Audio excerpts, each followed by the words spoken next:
Okay, so I'm still trying to figure out what's going on with this thing. The only thing I spoke to my dad last night and kind of came up with a couple of ideas, but nothing that has panned out so far. One was when I was doing my test fit, the transmission crossmember hadn't been painted, and I had some thought that maybe when I put it in the wrong set of holes. The other thought was that it was asymmetric. Maybe I mentioned that one already, but neither of those two panned out.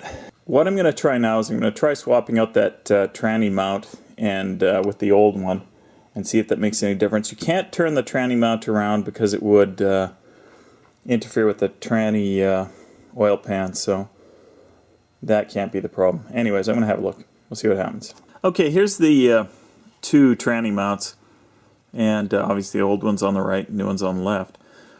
And they're pretty much identical.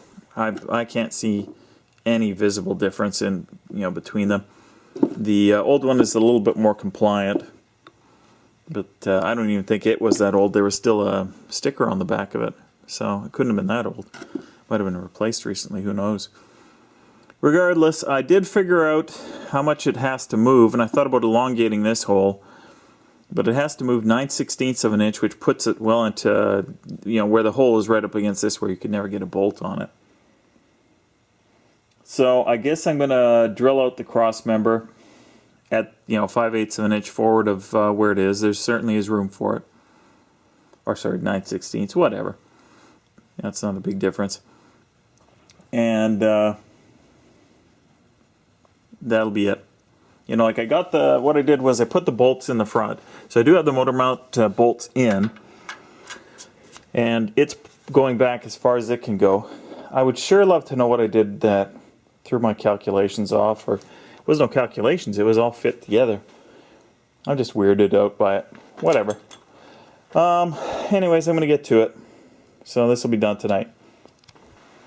Okay, engine and transmission are in permanently, bolted in.